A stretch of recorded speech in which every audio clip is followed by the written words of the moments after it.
I think what's so amazing about a panel like this, bringing together women who work in different industries, but industries that are all either connected to sports, in sports, and tend to be male-dominated as a result, is to show the next generation of women that it's possible. A common thread you heard from a lot of folks, all of us on the panel today, is we didn't have many role models who looked like us in the industry. So I hope that when you see a bunch of women together from these industries, the next generation knows that these opportunities exist. As a part of this journalism stuff, what do you think about the games in Mexico? What do you think about the games of the NFL games? Oh my God! NFL games in Mexico are amazing. I mean, every time I go to Mexico, I am astounded and impressed by not just the scope of NFL fandom, but the knowledge of the fans there. They're so passionate, and then I think you see when we have games there or events in Mexico, period, that fandom is rewarded. The excitement is palpable. I think that, the NFL, obviously there's a great push to be more international now, but Mexico to me should always remain a priority because of that fan base, because it's been growing for so long, and I think it's going to continue to grow in the future. Okay. In your perspective as a woman, what is the most difficult challenge to have this kind of positions? I have found that most of the pushback I've gotten because of my gender has actually been from the outside world, not from men that I work with, men that I consider colleagues, mentors, producers, bosses.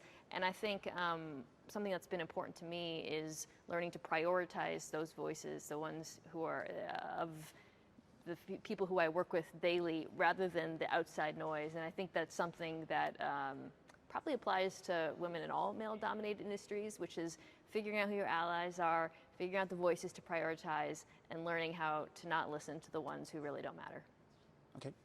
What are your favorite team in this? Who I got? Super Bowl game.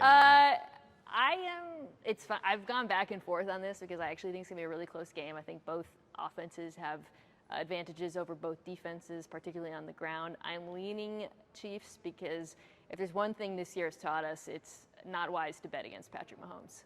I've had longer experience with the 49ers, but just getting a chance to learn from both Kyle Shanahan and Andy Reid was amazing. Two different motivators. You have Kyle, who motivates more by X's and O's. He can make you believe that you have a chance in any game just by showing film. And then Andy Reid, he's like the dad that you don't want to disappoint. It's really cool to see some of the best go at it with two great organizations. Now, who's going to win? I think it's going to be a close game. I think it's going to be a turnover battle. I think the team that wins that turnover battle is going to ultimately win. Seeing Kittle and Debo after we lost the Super Bowl, it's hard for me to bet against them because I think they're going to use that as fuel. I see the Niners taking this one. Okay.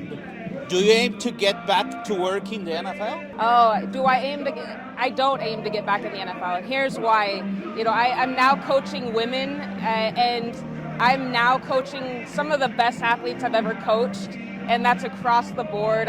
Some of the biggest passion, the love for the game is amazing, and as much as I love the NFL, I really want to grow the women's game and hopefully take a trip to the Olympics in 2028.